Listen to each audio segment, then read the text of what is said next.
Holy howdy to you, expanding beautiful gifts of creation. Precious ones, today's spiritual nectar centers around the story of Buddha, entitled Buddha and the Angry Man. After many days of travel, Buddha arrived at a small village to teach.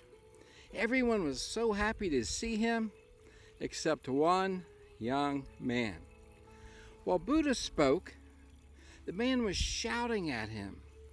Buddha did not pay attention and continued speaking. This infuriated the man even more. He walked directly in front of Buddha and continued to ridicule him. "You have no right to teach others. You're wrong and you're a fake." The crowd began to react to this young man's caustic behavior in negative ways. Buddha stopped the crowd from turning against him and said, "It is not always necessary to counter aggression by aggression." Instead, he turned to the man and asked, "If you buy a gift for someone and that person does not take it, to whom does this gift belong to?" The young man was surprised by the question. He thought for a moment and answered, "It would belong to me because I bought the gift." Buddha said, "Correct. It's the same with your anger. If you become angry with me and I don't feel insulted nor accept your hostility, the anger falls back on you as it was initially yours to give. You are then the only one who becomes unhappy, not me. All you've done is hurt yourself." The young man understood, clasped his hands together, and slowly bowed to the Buddha. It was an acknowledgement that this man learned a valuable lesson that sacred day. And so the Buddha continued with his speech. And before he ended, he concluded what had transpired with this angry man. As a mirror reflects an object, as a still lake reflects the sky, what you speak or act is for good. For goodness will always cast back goodness, and harm will always cast back harm. Recently, the wife and I went to our little country post office to send something very sacred out to a friend and friends in Pennsylvania. I went out front to take a picture of our little post office.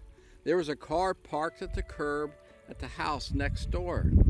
There was a woman sitting inside the car behind the steering wheel, and a very loud, angry man leaning on the outside of the passenger window, which was open. And he was very, very, very loud. He saw me taking a picture with the phone of the post office for my friend and very loudly said, "Look at him, he is a stupid MFer." Immediately, I sent them loving energies right then and there, taking the heart energies and the thought energies of pure love. Instantly, she got out of the car and they went into the house. The power of they can have that gift. I didn't want to receive that gift of anger and vulgarity, those negative energies. Back in the 1980s, I was in our shop at work and a man came in and got right into my space. I could feel his breath. He threw his anger out at me, for me. He was a very religious person who did not like this pure love message. His veins popped out on his face and his neck, and his eyes bulged down. You know what I told him? Remember, this was back in the 80s.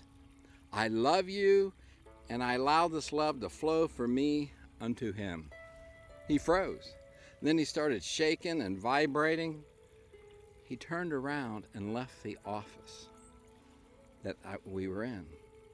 The lesson, no matter what the situation, if you surrender yourself to anger, if you surrender your personal power to others, they will always take your authentic life away from you. Instead, be the mirror, the reflection of themselves. Now the only person who truly gets infected by their negativity is them.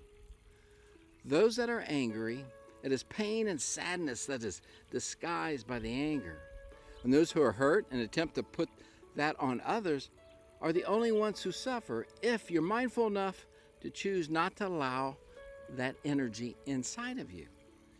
You can find your personal power in your higher self and put aside your overactive ego.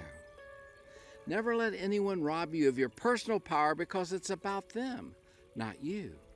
Instead of allowing others to inhibit your greatness or try to disempower you, rather than choosing to react, be the gift you give to the world and to them.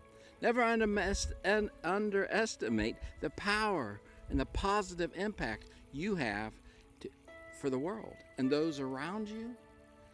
And that energy keeps on going. That is why you are a gift, and everything that's within you that was put there to be used in wonderful, loving ways. High blessings to your inner soil. Thanks for stopping by. Be you. Everyone else is taken, and big, big sky hugs to you. You're precious.